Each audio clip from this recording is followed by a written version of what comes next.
Bonjour Solène, Bonjour.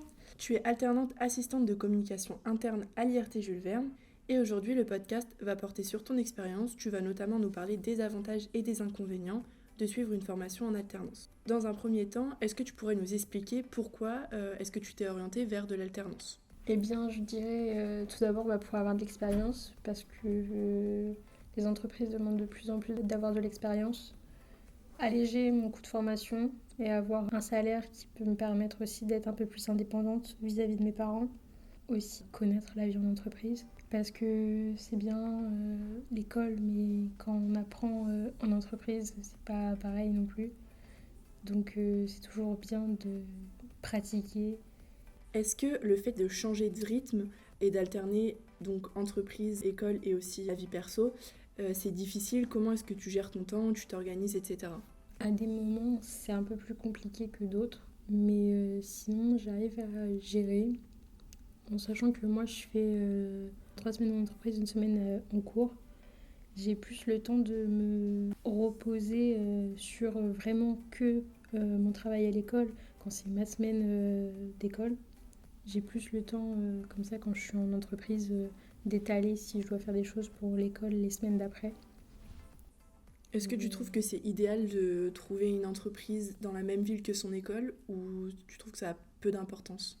Ça dépend du rythme parce que, par exemple, moi l'année dernière, c'était pas dans la même ville. Ça allait parce que j'étais en une semaine, 3 semaines. Mais j'aurais été en 2 jours, 3 jours, ça aurait été un peu plus compliqué.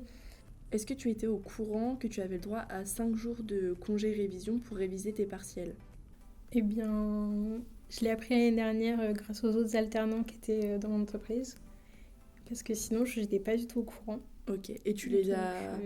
T'as pu en profiter? Tu les as pris ces 5 jours de congé ou pas du tout?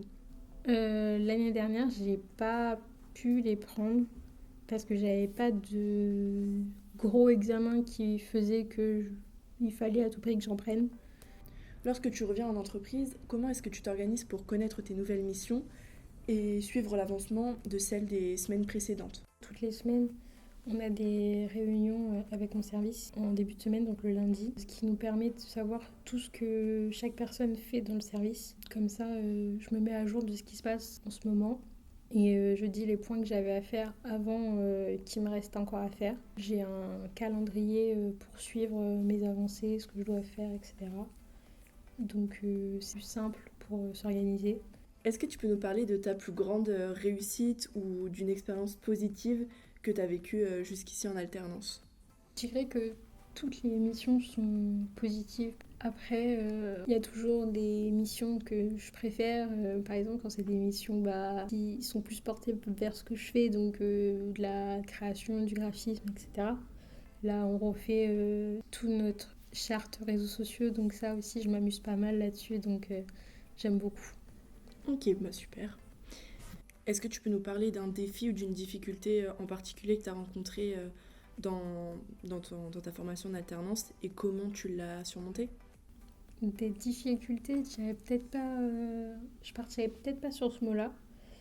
Il y a toujours des petits coups de stress, de pression, où ça te challenge, mais après, je dirais pas que c'est difficile. Faut savoir gérer son temps, et si on arrive à bien gérer son temps, normalement, il n'y a pas trop de difficultés. Ok.